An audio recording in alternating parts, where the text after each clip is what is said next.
Okay, so before we start, let's have our opening prayer.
Okay, so magandang umaga, maayong buntag, and hello, good morning everyone.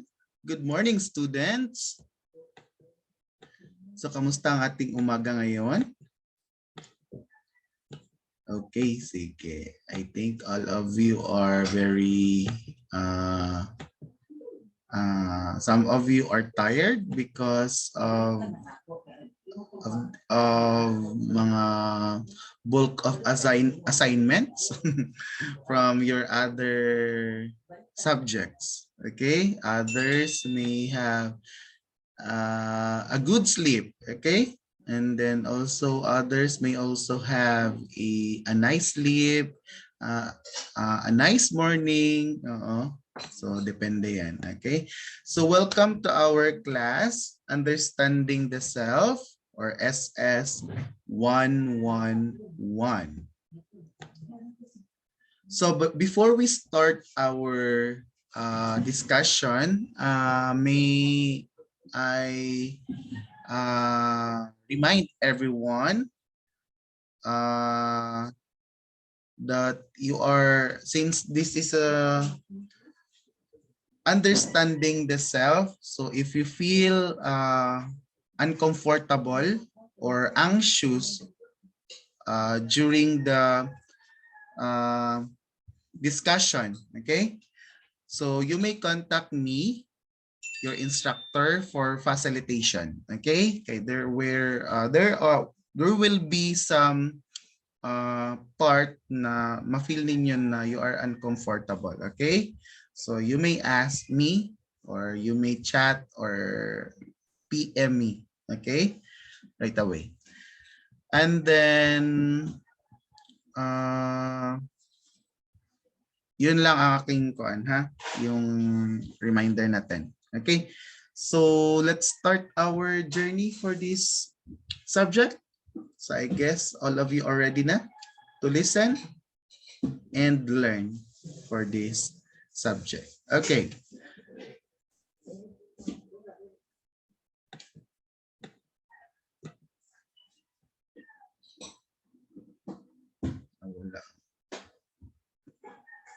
And welcome to our first, which is the introduction, the module 0, before we start our module 1.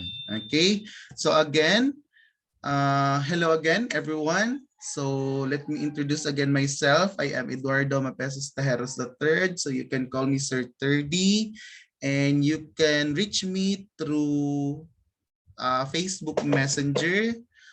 So my Facebook account is Edward Teres III, and also I know all of you or most of you have your own Twitter account. So just either you can follow or not. Okay, you can PM me there, direct PM or direct message. So you can search me Ed Tejeros III using Twitter account. So for today, before we start our activity, let me ask you something. Diba, I told you kanina kung kamusta tayo today, right? So how are you today? How are we today? Sige. Anyone? I think all of you are nanamoy anong tawag dito? You have your own answer, okay? So, please kuha na lang yan. Anong tawag dyan? I-reserve. Okay? So, I know some of you are exhausted. Others may, let's say, in connection to pandemic, di ba? We are all struggling nowadays, right? So, if you agree with me, kindly wala man tayo kung ano chat box, sige. Comment na lang ng yes. And then others struggling, isa din yan. Exhaustion. And then third, difficulty in catching up, di ba? With mga errands and also sa mga tasks to be done, particularly sa academics. Okay, so dagan kayo. So what's going on in your life right now? Diba?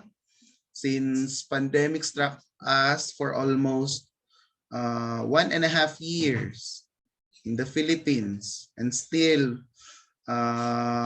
we do the online classes. So medyo mahirap din, 'di ba? Kay like most of us experiencing a difficulty, 'di ba?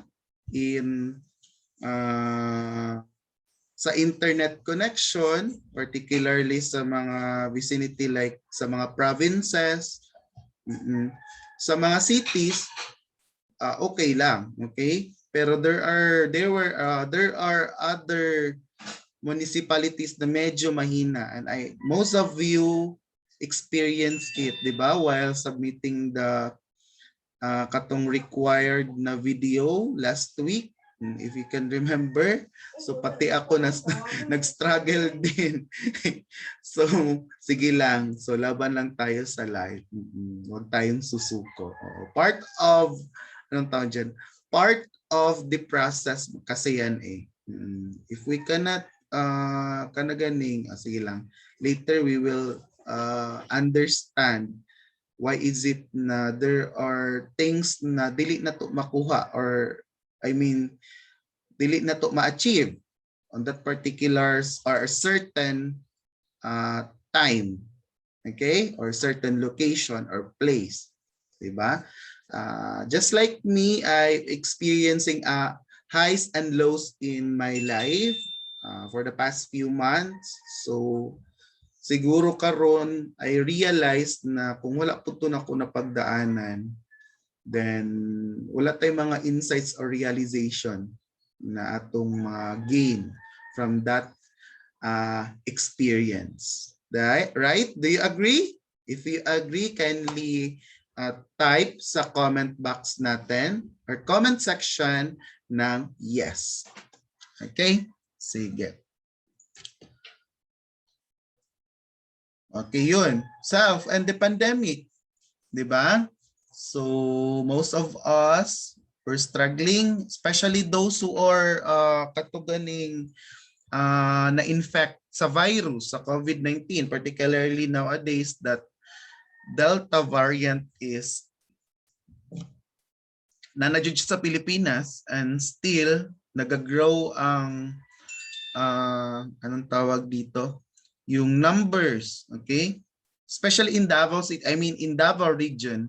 So based from the report na ay increasing number of the victim for this virus. So please, mag-ingat po tayong lahat. So some of you are struggling to yun, kanaganing infected by the virus. So most likely, based from the protocol, you have to undergo a 14-day quarantine period and you have to place in a quarantine facility. Diba? So medyo mahirap din pag ikaw lang, if you have been isolated na ikaw lang isa, 'di ba? Though we have the internet, meron man tayong internet, pero what if there are quarantine facilities na medyo low ang connection? So mura kag feeling kuan jud ka bored jud kay ka at that time, or others mura sila makuan like just like a mental hospital, di ba? So so nowadays mental health is one of the issue being ating ang gina-struggle sa mga individuals, particularly in the Philippines. And most likely mental health usually issue yan sa mga adolescents like you, di ba? So we have to catch up then. Sige lang, no problem yan. Okay. So if you are very familiar phrase, it's okay not to be okay. This phrase was asked by a judge. If you can remember the beauty pageant, yung Binibining Pilipinas, when Tito Boy asked the contestant about when it is okay not to be okay. So medyo familiar itong phrase na to. Okay? So for this one, I want you to reflect on this statement, okay? And this phrase. So for you, what is your insight? When it is okay not to be okay? Diba? So medyo kindly put your answer. This will be our part of your first motivational activity. Okay? I want you to post this one sa ating G classroom. Okay? So may part sa classroom natin particularly sa classwork. I want you to put an answer for this one. Okay? This is not a graded answer, but I want you to answer this one honestly and based from your you can include your experience. So okay ha, sige.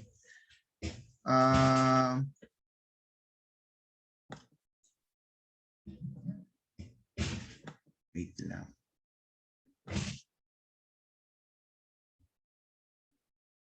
So some may feel being depressed, right? Others may feel sadness. Okay? So it's okay to cry naman. Okay? Wala namang nagsasabing na bawal tayong umiyak. Right? 'Di ba? Kung hindi kaya, you can pwede kang umiyak. Okay? And then sabi nga sa kanta, yung kay Koan, kay sino ba yung nagkanta? There's a rainbow after the rain, 'di ba? Sa kanta 'yan, 'di ba? So for me personally, so during pandemic sometimes we realize then na jud tay mga ups and down. Okay? And then, yung mga ups and down in life, we have to be strong enough, okay, to face those trials, those kanang mga negative experience natin in life. Okay?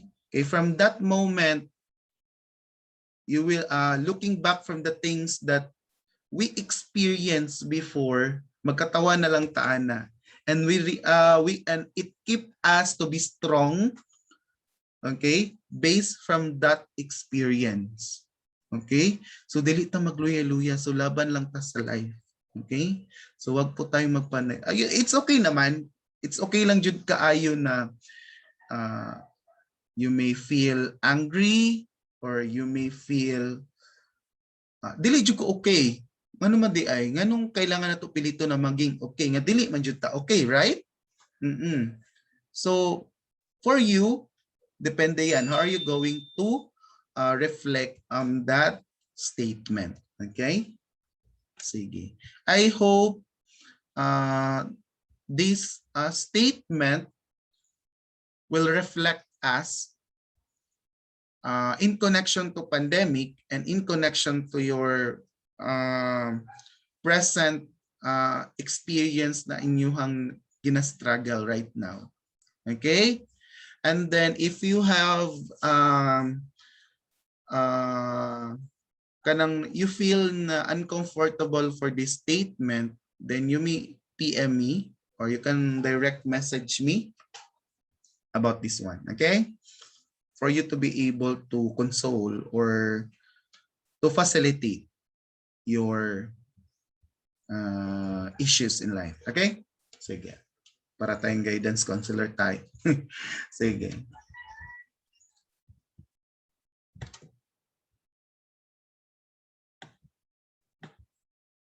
Okay. For the next activity, okay. Looking back at 3 days before this day, okay? Let's start with Saturday, okay? Saturday, Sunday, and yesterday, Monday. Think about 3 positive things that happened to you today. And katong from Saturday to Sunday, okay? Since today, you can include, okay? You can include today kasi when waking up in the morning, so unsay mga positive things ang nahitabo, okay? That you may experience kanina, yesterday, and the other day. Okay? So let's start with Saturday, Monday, and Saturday, Sunday, and Monday. Okay? I want you to post this one at the sa G classroom. I will be putting a classwork for this one. Okay? And then answer it honestly, based from your experience. Okay? Three positive things that happened to you 3 days ago until today. Okay? And things that went well today. Okay? So for module 0, we will try to find out our strength. Okay? Kumbaga atong advantage, kumbaga, or strength natin as an individual or your personality. Okay? So for this one, for this activity, I mean for this lesson, we will appreciate and internalize one's strength through character strength test and journaling. So we will try to find out what is your kumbaga strength ninyo, murag nag-stand out. So there are a lot of parang naay strength ninyo. Oo. Pero which among those strength ang nag-stand out using a survey or test that I will be give you later, okay? And also journaling, okay? And then lastly, we have to come up with the reason why it is essential to understand the self, yourself. Aray. Okay. Okay, for your task, I want you to go or to visit the site viacharacter.org and take the VIA survey of character strength test. And please answer it honestly. So this will be the parang the site of VIA character viacracter.org. Okay? So inaano na siya. And then click that parang button na take the free survey, yung yellow button. Okay? So click that one. And then after that, the site will ask you about your age. Okay, so there are two options, either above 18 years old or below 18 years old. If ever your age belong to above 18 years old, just click that button. Okay, duha lang to siya ka-option, above o below. Kung asa na belong ang imuhang age. And then fill in all the information, just like the name, your surname, and then please make use of your, kasi you will be asked about your email address, kasi we will use that one later. Okay? Okay, just fill in the DNSC, your personal, I know, delete personal ha, your DNSC email account. And then, dapat to, i-click lang tong mga I have read and understand the information. Please, kuan po, ibasa hapon ninyo ha, basta sige na mag-click dito. Na ito option dito, for me personally, I click that one, yung dalawang button that I read and understand, and yung second, yung about they're going to provide emails about certain tasks in this particular site. So I click that one. You may, or I better you may click the two kasi you cannot proceed sa test. Okay? So very important ang test sa inyo to determine your signature or your character strength ninyo. Kuha? Are we clear? Okay, sige. If clear ang instruction, kindly type sa comment section na yes. Y-E-S. Okay, thank you so much. Okay, this will be the second step. Capture after, right after you click the parang go to the survey na, may 5 option doon. So please avoid clicking the neutral button para as much as possible makuha na to imuhang signature strength. Okay? The site indicate neutral button pero as much as possible, based from my experience as a research teacher, ang neutral manggod is wala siya kuan manggod value. Okay? Consider check 0. Okay? So as much as possible, please avoid clicking the neutral. Okay? Namatoy 5 ka option doon.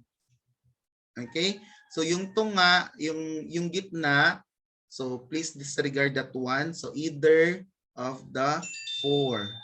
Okay? Then after you, kuha na siya, there are about 100 question o mga more or less 100 question yan. Okay? After you take the free survey, I want you to capture or to list down, okay? List down the 5 signature strength. Okay, again, list down the 5 signature strength and its interpretation. I-copy lang na ninyo itong mga signature strength. And then, yung 1, considered siya as yung major strength ninyo or nag-stand out na signature strength ninyo, your character strength ninyo. Kuha. Okay? And then, right after you take the test, I want you to answer the following question. Okay, there are 3 questions under this step. How do you feel about the result? Second, do you agree with your result? Kung nagbinuang jud mo, for sure, you won't agree. Okay, you won't agree the result. Pero if you honestly fill in that it describes you, okay, so you may agree the result. Okay, then last question is, what did you realize about yourself from the activity? So mga realizations and insights natin ang inyong na-realize, okay, based from the test. Okay, for your assignment, this will be I will give you the template for this one through our G Classroom, Google Classroom, under sa classwork. May template doon na Word. Okay? I want you to, yung 5 signature strength ninyo, I want you to use them. Okay? Gikan, okay, wala naman tanong. So today, gikan today, no? Tuesday hanggang Monday. Okay, this will be your anong tawag dito? Parang journaling ninyo. Okay, journal ninyo to ano say tawag ani?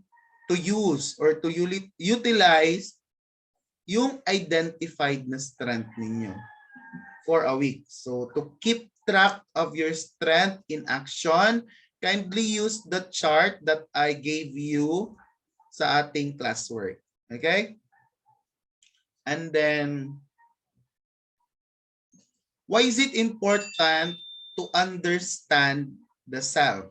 So come up with 5 reasons. So short reason and then brief explanation of that reason. Okay? So 2 to 3 sentences. Okay? So I will be posting this one sa ating G Classroom. Okay? So if you feel na uncomfortable, please inform me ahead. Okay? Using my as much as possible sa Facebook Messenger na lang kay Better kay mas ma-accommodate na ako. Okay? Sige. I think that would be all for today. So let me share to you the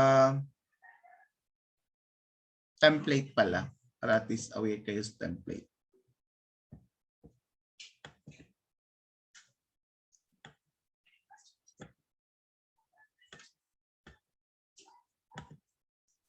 I'll try to open the template para at least na may idea. Okay?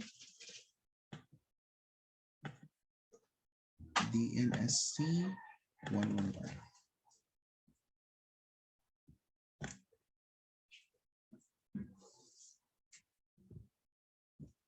I hope you enjoy the activity that I gave you a while ago.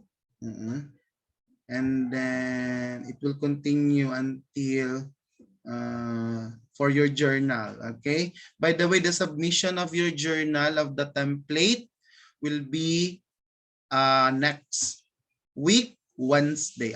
Tuesday at 11:59. Okay, PM.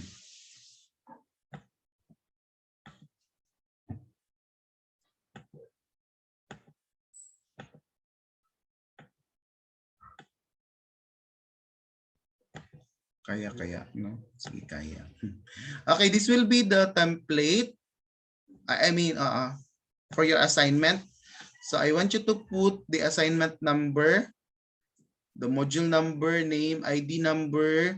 The ID number, I already posted the official class list. So kindly indicate your ID number. Okay. The degree, course, and then your email address, your DNSC email account, year and section, contact number, and the name of the instructor. And then yung first task is to screenshot the completion of your test from your DNSC Gmail account. So kindly go to your DNSC account and then screenshot the body, okay, the confirming that you take the test, okay? So only one photo only, okay? And then list down the 5 signature strength natin. So ilagay diyan yung strength natin is naka-ranking, yung 1 yung pinaka nag-stand out, and then 5 yung ang list. And then the verbal interpretation naka-indicate. May plus sign doon. I-click lang yon, naka-indicate ang verbal interpretation. Okay? And then third, answer the question honestly. How do you feel the result? So do you agree with your result? Why or why not? What did you realize about yourself? Okay? Being yourself from the activity. And then this one, ang katong journal. So mag-start kayo today yung Tuesday, okay? Diyan ninyo ilagay Wednesday, Thursday, Friday, and so on and so forth. Okay? Then Sunday, then balik kayo sa Monday. Okay? Then fill in the necessary information there. So there are about 4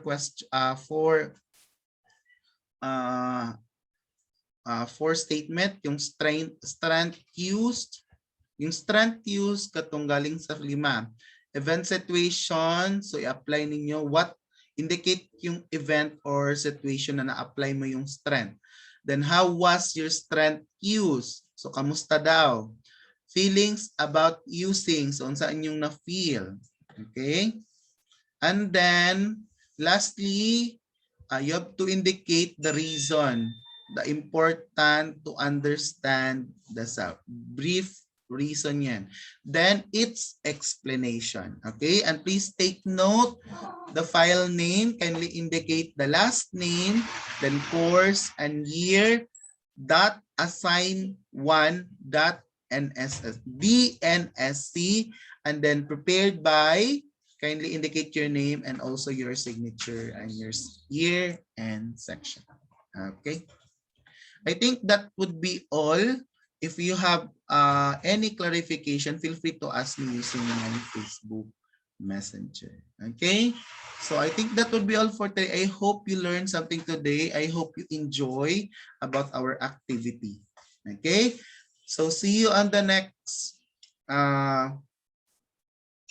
meeting, okay, for our first module. Goodbye and have a nice day and God bless and stay safe.